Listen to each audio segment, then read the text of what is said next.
Hi, I'm Dr. Karen Lewis, and today I'm going to show you how to give sub-Q fluids or subcutaneous fluids to your cat.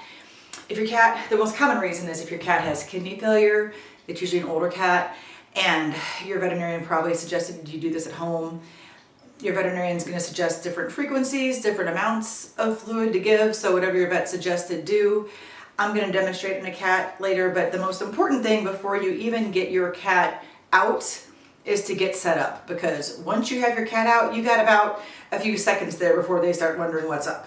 Okay, so we need to get everything together. So your veterinarian probably gave you a bag of fluids that looks something like this.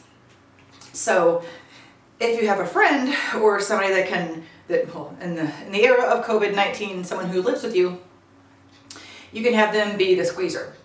So if you don't have anyone in your house and you're doing this by yourself, you want to find a way to anchor this bag where it's high up and let gravity be your friend. So I have actually used a coat hanger and and the duct tape may or may not have been involved, but a coat hanger on the corner of a door.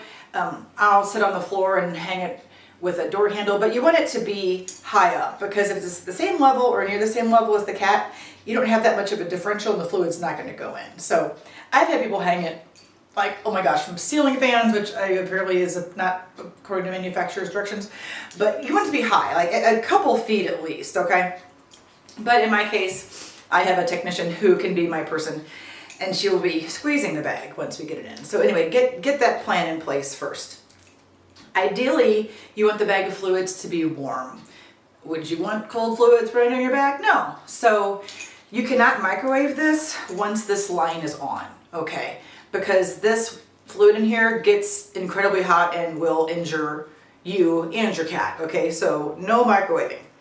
What I've had some people do is they'll get a pot of warm water on the stove and put this in the warm water to warm it up a little bit, put it in the sunshine. It doesn't need to be like warm to the touch, okay? It just needs to be like, we just took this out of the basement, so it's cold.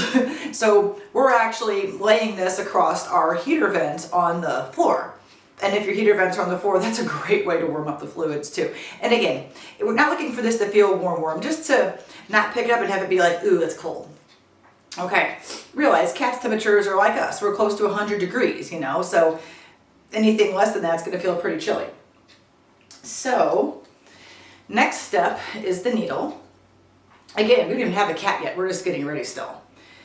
Show you a couple things about the needle. So get your own system. Some people replace the needle after every treatment. I usually recommend changing it before. That way you know it's a fresh needle. Once this needle has been used, do not reuse it. Once and done. So needles, there's two different kind of mechanisms you can do. If you're changing the needle, say we're getting ready to give fluids, turn, whole apparatus comes off, okay? Now, pulling, that reveals the sharp, pointy portion. So be very, very careful with putting the cap back on too, because you can poke yourself and it's amazing how much your fingers bleed. That's the needle.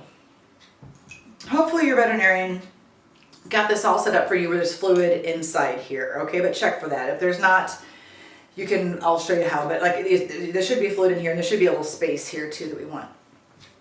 The way you're going to turn this on is, well, first you're going to make sure that all these little silly little clamps here, nothing's actually clamped. Otherwise you're going to be in a world of hurt when you have this needle in your cat and you're like, where would the fluids go? So and now this isn't a beautiful knot because, you know, that's my life. So we're getting this all ready. Make sure it's not a big knot like this. That's kind of awesome. So this is your dial. This is how you actually turn the fluids off and on. So when the dial is all the way down, that means, as you can tell, it's off and there are not fluids running out. But to turn it on, you're going to crank. It takes a little bit. Just open that, then the fluids are probably running onto my shoe. So we'll turn that down for now. So we have the bag, either high up, taped to something, whatever you got to do, coat hanger, put it through the hook of the coat hanger and tape the coat hanger, you know, get creative. Trust me, I've seen some pretty amazing stuff. Belts. I think people use belts that work pretty well before too. You've got that, you've got your new needle. Before you even get your cat, and this was on because it just flung, there's one more very important thing to do. And we need to make giving fluids fun, okay? Because this is obviously an older cat we're doing this with.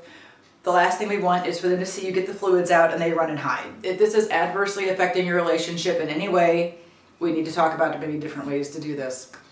So with cats, I recommend canned food. Now, if your cat always gets canned food, it's not really that special, then that might not work so good. But you want to have a super special treat that they only get when they get fluids. And I know cats and kidney failure, you're not supposed to give a bunch of protein to, but a lot of these fluid cats, I give like a tiny little piece of tuna and like a lot of tuna juice, because that's just juice. And that little bit is not gonna, trust me, that's not gonna kill your cat's kidneys. And the benefit of how happy it makes them, and it lets them, you know, let you put fluids into them. So obviously the benefit is much more than the little itty bit of tuna. So I would suggest that. Or if there's maybe a canned food that they like extra much, you could do that. But definitely have that out and ready. And when I get the cat ready and I show you, we're gonna have him kind of eating it for a while first before I poke. So now that you've gotten everything together, let's get the cat.